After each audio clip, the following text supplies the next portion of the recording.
சென்னை கிளாம்பாக்கம், கூடுவாஞ்சேரி உள்ளிட்ட பகுதிகளில் சூறைக்காற்றுடன் மழை பெய்தது. தேசிய நெடுஞ்சாலையில் வைக்கப்பட்டுள்ள பேனர்கள் கிழிந்து தொங்குவதால் வாகன ஓட்டிகள் அச்சமடைந்துள்ளனர். கூடுதல் தகவல்களை செய்தியாளர் நவீன் வழங்கிட கேட்கலாம். நவீன், வணக்கம். இப்ப இந்த பேனர்கள் கிழிந்து தொங்குகிற இடங்கள் எல்லாம் ஏதேனும் அதை சரி செய்ய நடவடிக்கை எடுக்கப்பட்டிருக்கா? மேலும் மழை தொடர்பான நிலவரம் என்ன?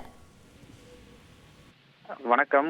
அதாவது கடந்த ஒரு வார காலமாக செங்கல்பட்டு மாவட்டத்தில் கடுமையான வெப்பம் வாட்டி வதைத்து வந்தது.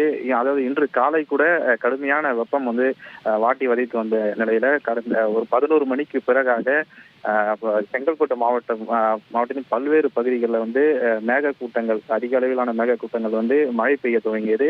அது குறிப்பாக இந்த மழை மழை காலத்தில் வரக்கூடிய இந்த சூறாவளி காற்று அதிக அளவில் வீசியது. குறிப்பாக இந்த கிளாம்பாக்கம், ஊரப்பாக்கம், கூடுவாஞ்சேரி உள்ளிட்ட பல்வேறு பகுதிகளில் பலத்த சூறை காற்றுடன் தற்போது கனமழையானது கொட்டி தீர்த்து வருகிறது.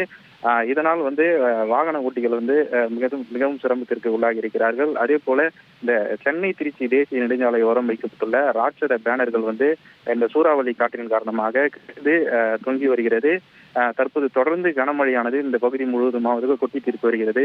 குறிப்பாக கூடுவாஞ்சேரி, புத்தேரி, ஊரப்பாக்கம், கிளாம்பாக்கம், செங்கல்பட்டு, மறைமலை நகர், புத்தேரி உள்ளிட்ட பல்வேறு பகுதிகளில் இந்த மழையானது பெய்து வருகிறது.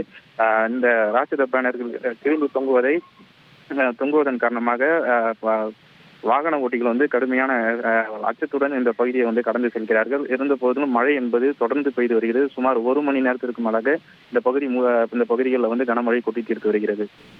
தகவல்களுக்கு நன்றி நவீன்.